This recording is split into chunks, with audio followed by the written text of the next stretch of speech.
Bueno, estamos de regreso. Solo los tres se han conectado. ¿Y qué pasó con el resto? No saben. Jamie, ¿tienes el software? Sí tienes el software, ¿no?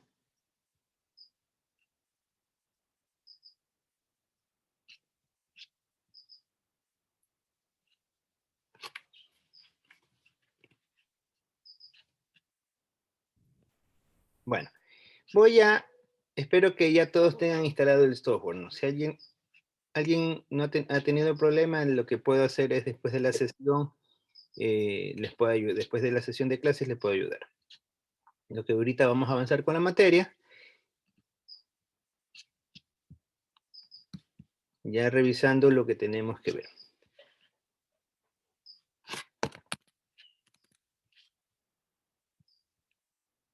Ya.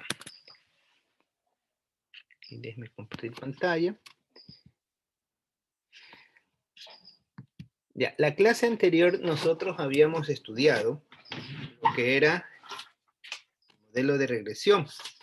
Habíamos visto unas definiciones. Déjenme abrir un archivito de Excel también. Habíamos visto unas definiciones básicas de lo que era el modelo de regresión múltiple. Habíamos aprendido a plantear un modelo de regresión múltiple, a establecer sus criterios. Y si no me equivoco, estábamos viendo los distintos tipos de errores que se pueden presentar cuando trabajamos en una base de datos.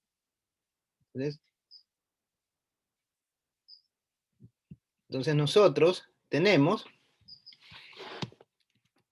en una base, sabemos que un modelo de regresión lineal está compuesta por un conjunto de bases A, Y, que es la variable dependiente. Tenemos la constante. Tenemos que, por el otro lado, la variable x1, la variable x2, y ahí hasta la variable xn, ¿no? Nosotros eso habíamos aprendido y habíamos establecido datos, por ejemplo, 10, y aquí estoy poniendo arbitrariamente, y sabemos que esto es un conjunto de datos.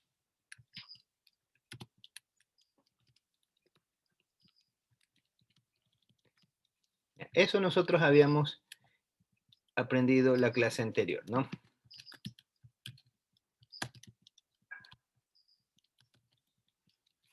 ¿Ya? Luego, habíamos replanteado que esta matriz se representaba como la matriz Y mayúscula,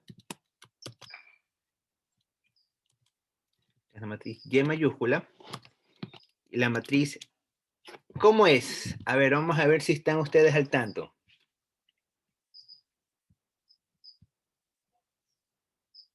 Leonel, ¿cómo es la representación de la matriz? ¿X por B o es B por X? ¿Cuál va primero? ¿La B o la X? Leonel.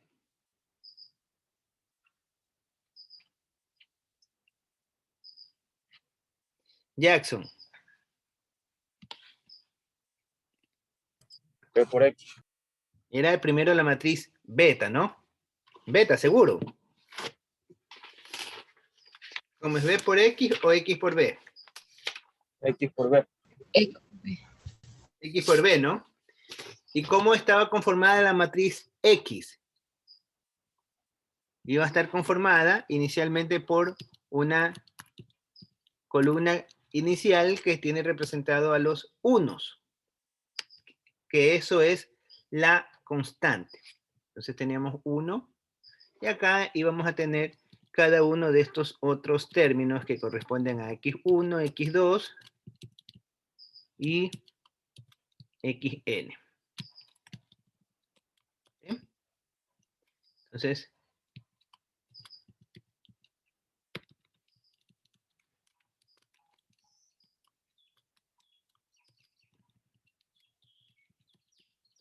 ¿ya? Entonces, esta es nuestra matriz X. Esto habíamos visto en la clase anterior.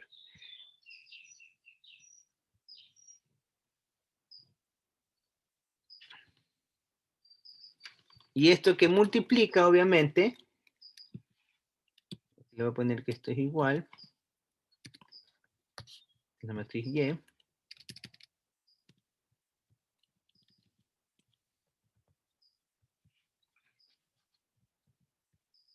Esta es la matriz X. Y esto sabemos que multiplica.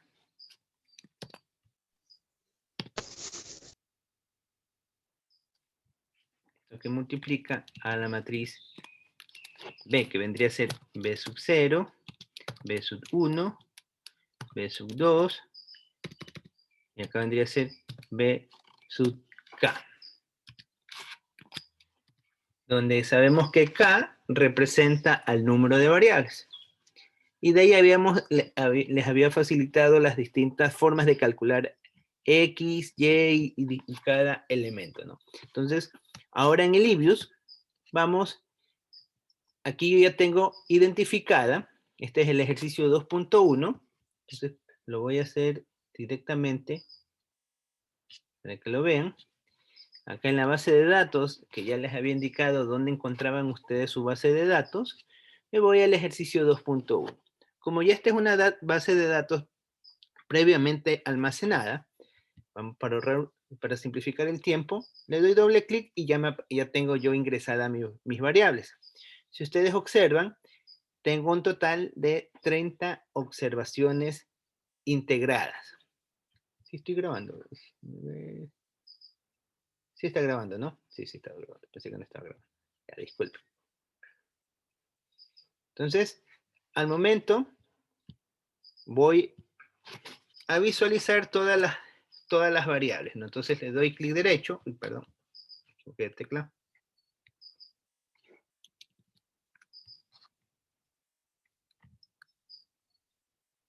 A ver.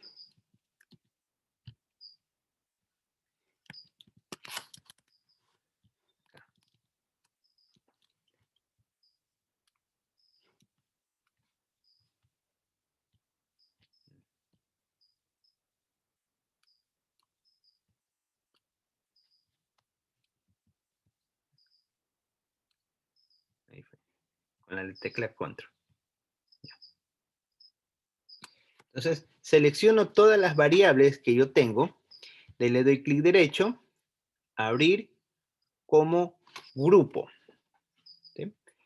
Al momento que hago eso, lo que yo estoy haciendo es mostrar los datos, su base tal y cual la tengo, ¿no? Entonces, aquí yo tengo P1, P2, P3, Q1 y YD.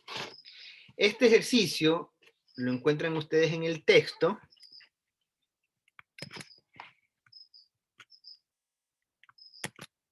En el texto, en la página, ya les voy a decir qué página está. Si ya se han descargado el texto, si no, los que no tienen el programa, los que no tienen el programa en sus computadores pueden pueden guiarse también con el libro. Ya le voy a decir la página. Este libro está en la página, este ejercicio está en la página 63. Ya les voy a mostrar. Aquí está. Entonces aquí nos vamos a la página 63. 52. Y aquí está. Entonces, este es el libro, este es el ejercicio con el que vamos a trabajar en este momento. Entonces, me vas a ayudar con la lectura. Narcisa, ¿se encuentra Narcisa?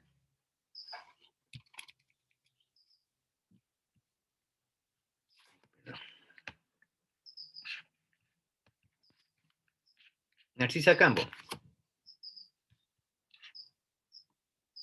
Berenice, ayúdanos con la lectura, por favor.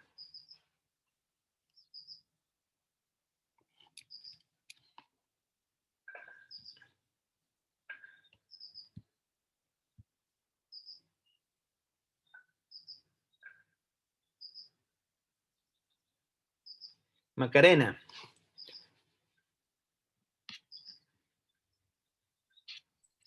Macarena. Sí, dígame. Ya, ayúdanos con la lectura, por favor. Se trata de explicar la cantidad demandada de Q1 del bien 1 en función de su precio P1, del nivel de renta disponible YD, de los precios P2, P3, de los bienes alternativos mediante el modelo Q1, B1, P1, P2, P3, YD. Ya, listo. Entonces, ¿este ejercicio de qué trata? Nosotros este es un ejercicio de microeconomía, en el cual queremos determinar cuál es el comportamiento de la función de demanda. Sabemos, por la teoría microeconómica, que la función de demanda en un mercado de competencia normal o perfecta, normalmente lo que hacemos es estandarizar los procesos y lo trabajamos por una función de tipo Cook-Douglas. Entonces, la función de tipo Cook-Douglas indican que los parámetros se los representan los precios de los distintos bienes elevados por un factor de ponderación, que es básicamente esta representación de este modelo, ¿no? Y aquí tenemos los datos. Entonces tenemos P1, P2, P3, ingreso disponible. Aquí y las cantidades. Se repite, es porque quiere decir que es una sucesión de datos, ¿no? En total son 60 observaciones.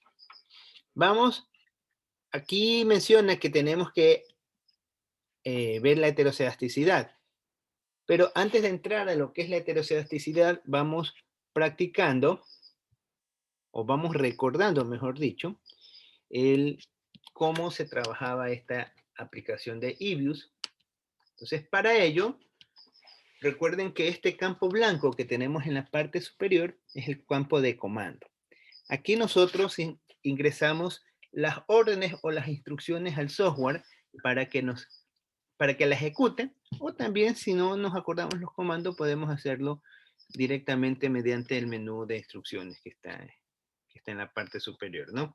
Entonces sabemos que como vamos a hacer bajo una regresión, en este caso ya no es una regresión lineal, sino que es una regresión múltiple, y la metodología que utilizamos sigue siendo la de mínimos cuadrados ordinarios. Entonces aquí vamos a poner el comando ls. Recuerden que el comando ls es el que nos permite trabajar.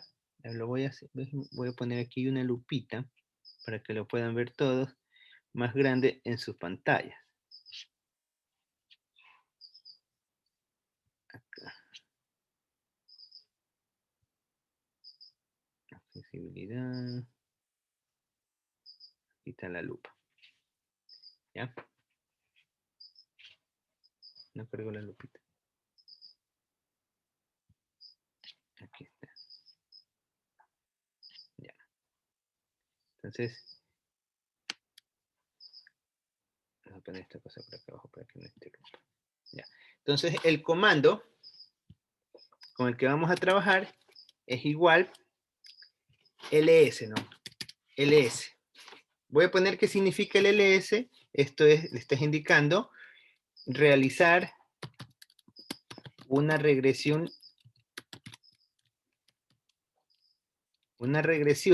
lineal por mínimos cuadrados ordinarios, ¿sí? Eso es lo que le estoy diciendo al software que haga. Entonces vamos a hacer la regresión de la variable y de. Entonces aquí la función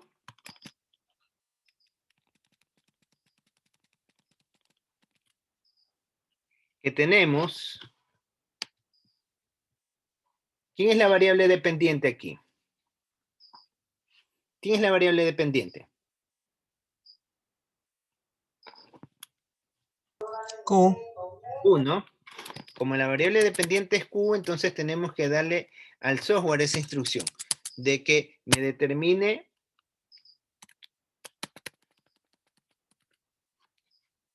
entonces vamos a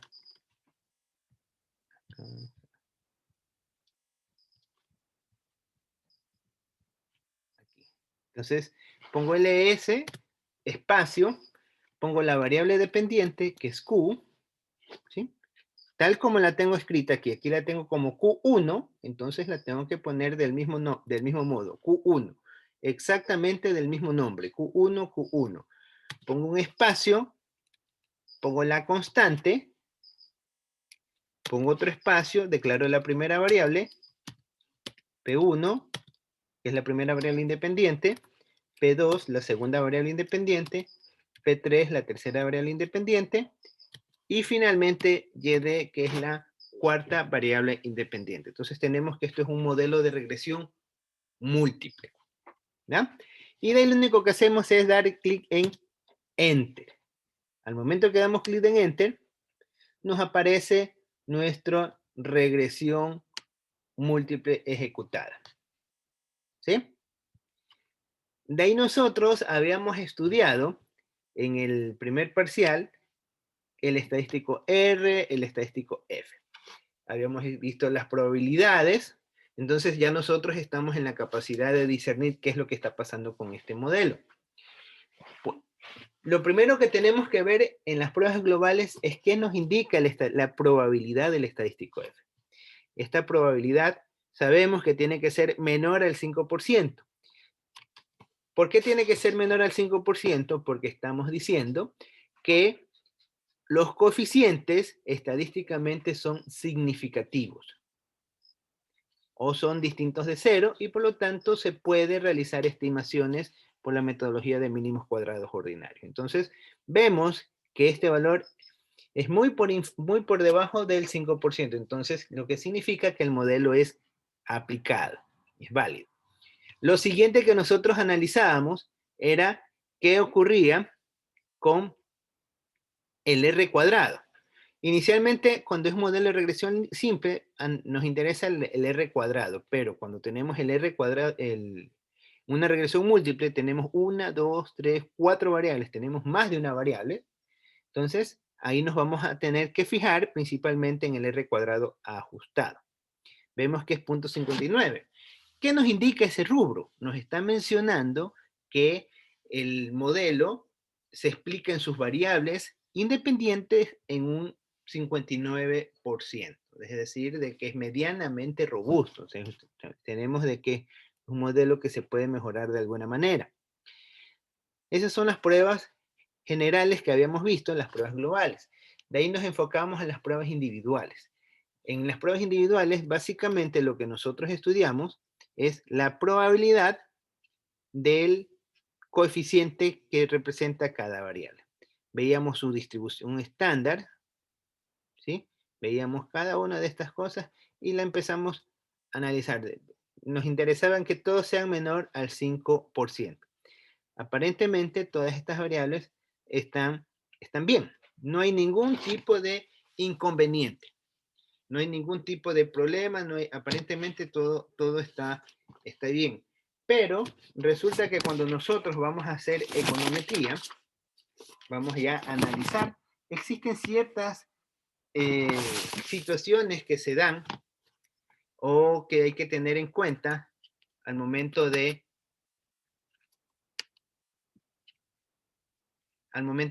realizar la estimación. Y esto, dale la lupita, y esto nosotros lo conocemos, lo vamos a medir como errores comunes.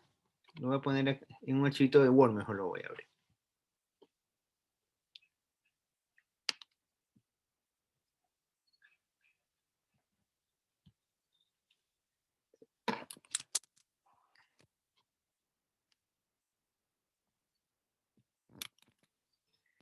Aquí como errores comunes en una regresión. Entonces, uno de los errores que nosotros tenemos está representado por la variabilidad de los datos, es decir, la varianza. Nosotros habíamos estudiado en clases, en el primer parcial, antes de hablar de los errores, recordemos, de que eran 3 condiciones que se deben de cumplir. ¿Cuáles eran esas 3 condiciones que se debe de cumplir cuando estimamos por mínimos cuadrados ordinarios? ¿Cuáles eran esas 3 condiciones? A ver, Paz.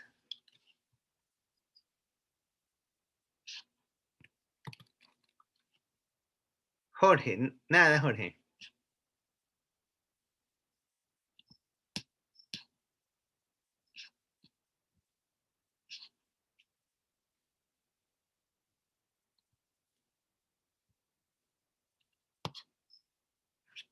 Chancay.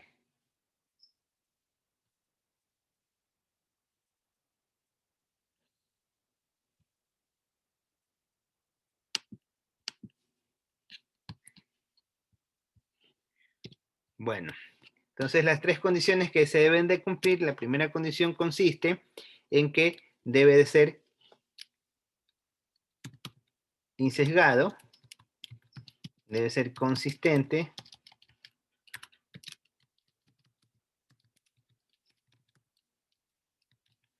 y debe ser confiable.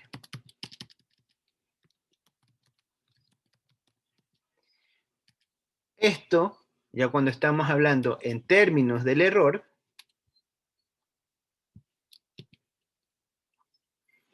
no es sino otra cosa que analizar lo que pasa con la media, es decir, el valor esperado de los residuos, es decir, de los errores. Esto debe ser igual a 0. La segunda condición va a estar dado porque la varianza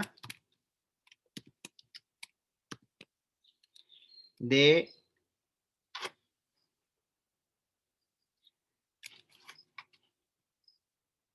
los errores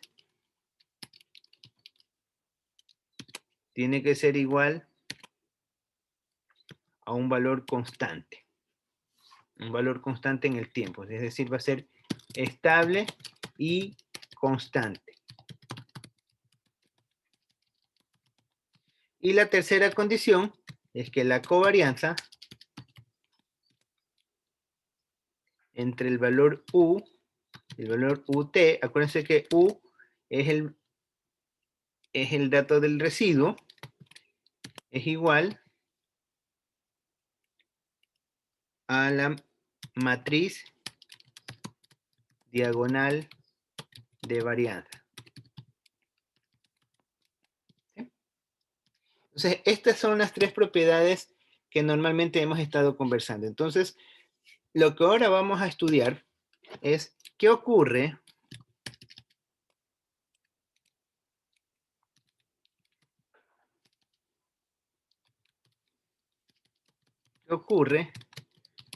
cuando los residuos o el término de error no son constantes en el tiempo. No son. ¿Qué ocurre cuando los residuos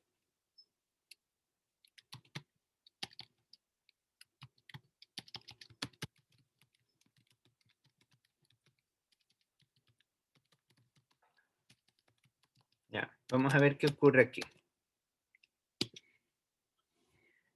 Cuando esto pasa, lo que vamos a tener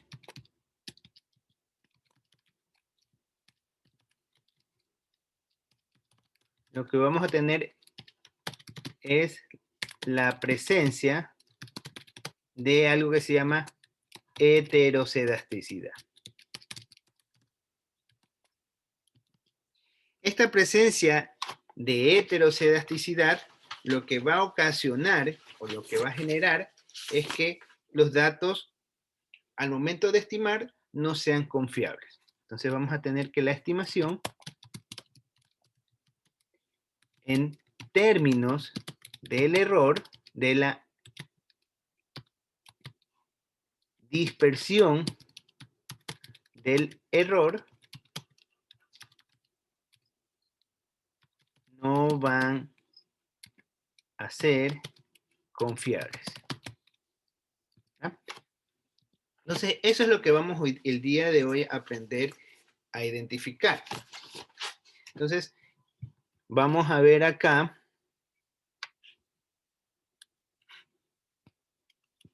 En el programa de EBIUS.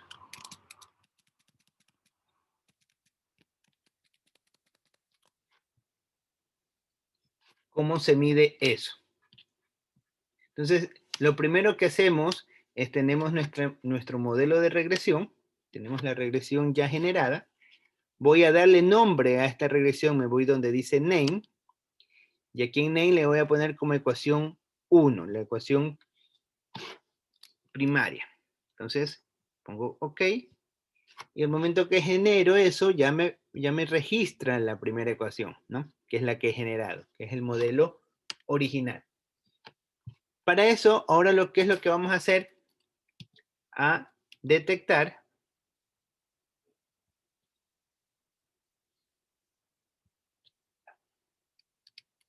lo que vamos a hacer es detectar la presencia de heterocedasticidad.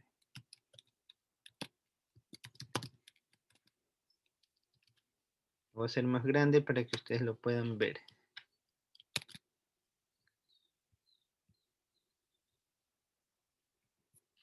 ¿Ya?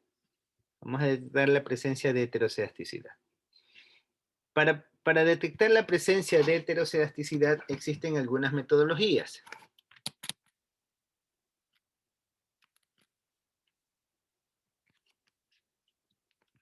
Voy a quitar esto.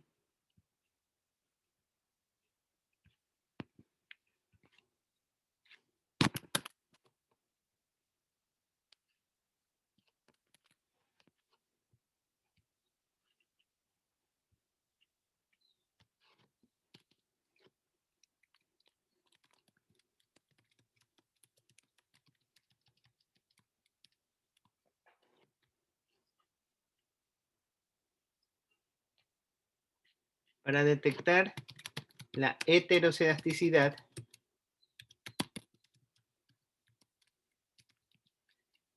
tenemos nosotros algunas metodologías. Una metodología que tenemos es el método de Gleiser.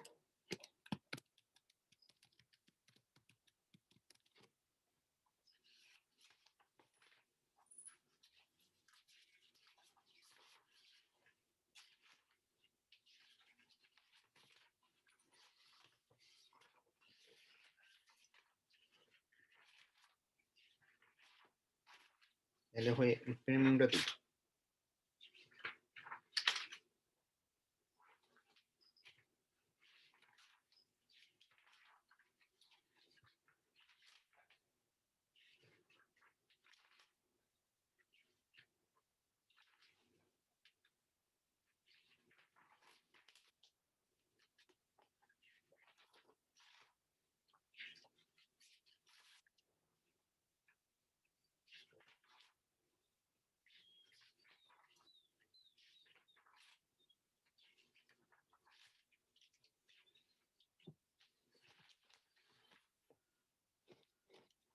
Tenemos el método de Gleiser. Tenemos el método propuesto por Goldfeld, Quant. Tenemos el método de White. Tenemos el método de Ramsey.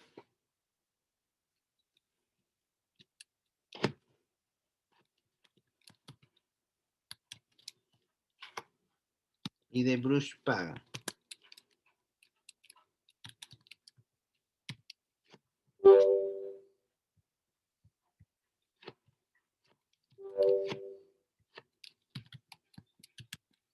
Bruce Pagan. ¿Ya? Tenemos estas tres metodologías. El día de hoy les vamos a revisar acá en el Livius cómo corregir directamente. Voy a hacerlo directamente.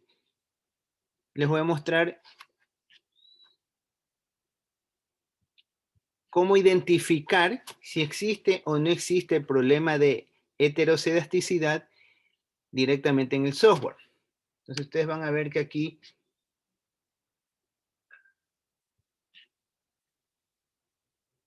lo que se hace, nos vamos a esta parte que dice eViews dentro de la ecuación que ya se generó. ¿Sí ven? Esta es la ecuación que ya se generó.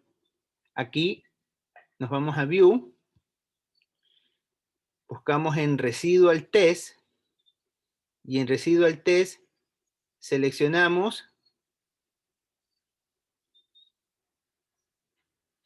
donde dice Heteroscedasticity Test. Y aquí tenemos todos y cada uno de estos tests que vamos a aplicar. ¿Qué es básicamente lo que hace el programa? Analiza el comportamiento de los residuos de cada variable con respecto a,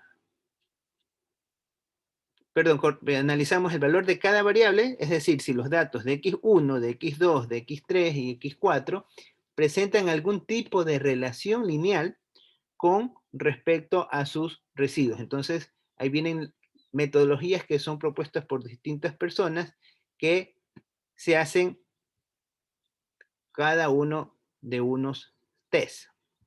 Entonces, eso es lo que vamos el día, aquí les especifica, ¿no? ¿Qué es lo que va haciendo? Entonces, vamos a un poco hacer esta práctica, pero necesito explicarles algo.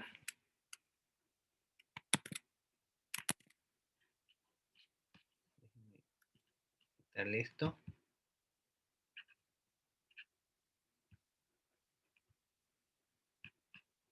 ¿Ya? Ya, una pregunta, a ver, ¿quién?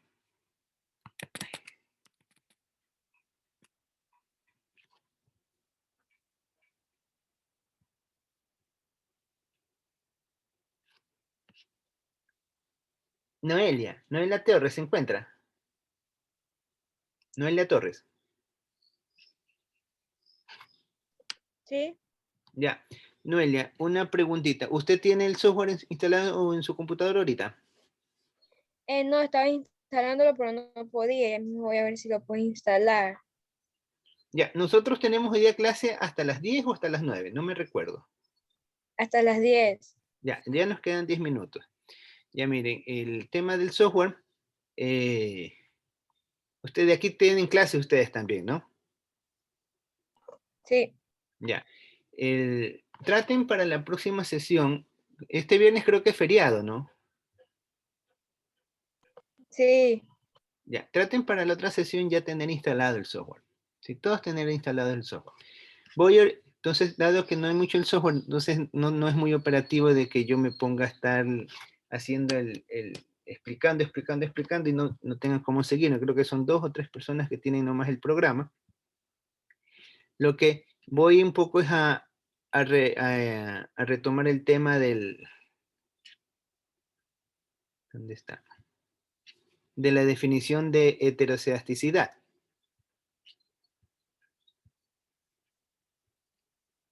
¿Ya?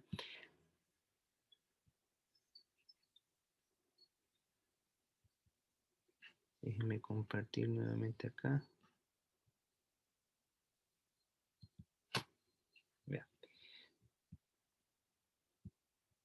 Ya.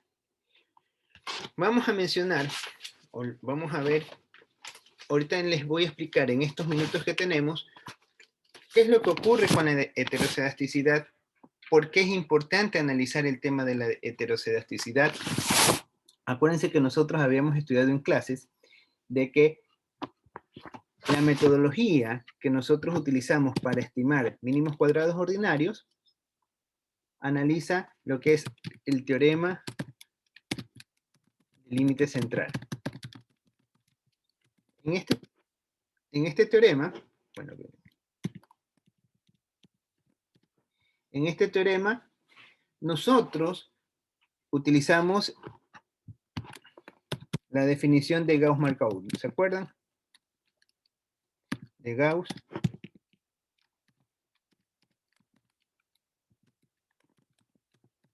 De Gauss-Markov, en el cual teníamos que los datos deberían ser insesgados, consistentes y de menor varianza posible. Insesgados, consistentes y de menor varianza. Eso nosotros habíamos conversado ya en el primer parcial. Por lo tanto, si se va a cumplir esta propiedad, lo que nosotros debemos verificar, o en otras palabras, contrastar. ¿Qué significa el término contrastar? El término contrastar hace referencia a que nosotros vamos a ver una información y vamos a validar que cumplan ciertas características. Entonces, cuando ya estamos hablando en un modelo de regresión, el contraste va a hacerse por medio de hipótesis. Hipótesis. ¿Cuáles son estas hipótesis? Tenemos la hipótesis de que los datos son, de que existe homocedasticidad. ¿A qué hace referencia la homocedasticidad? La homocedasticidad hace referencia a que los componentes de los residuos no presentan variabilidad. Tenemos lo que es linealidad. Tenemos que analizar el contraste de que no existe autocorrelación. Tenemos que verificar el supuesto de que no existe dependencia, es decir, de que los datos son independientes. Tenemos que ver el efecto de colinealidad, pero eso ya se lo ve en el segundo, en econometría 2, lo que es colinealidad. O también se suele decir multicolinealidad. ¿Qué es la multicolinealidad? Cuando existen dos o más variables que presentan relaciones entre sí. Entonces, todas y cada una de estas hipótesis nosotros tenemos que validar. La homocedasticidad, la linealidad, si existen problemas de autocorrelación, problemas de independencia y de colinealidad. Entonces, para analizar esto, no es sino otra cosa que ver cómo es el comportamiento o el análisis de los residuos. ¿Ya? Entonces, esto de aquí es lo que nosotros tenemos que, o lo que vamos a ir estudiando en el transcurso del parcial. ¿Sí? ¿Alguna pregunta sobre esta partecita de aquí? ¿Alguna pregunta?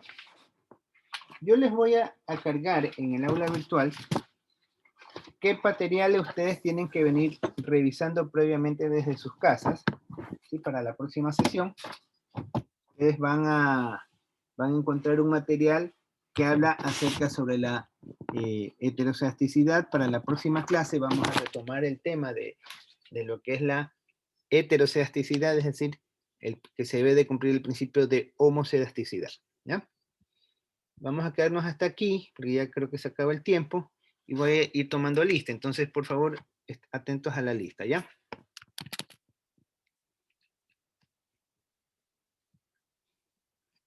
Se corta esta cosa.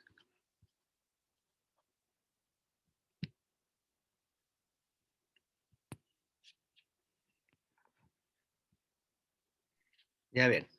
Lucía.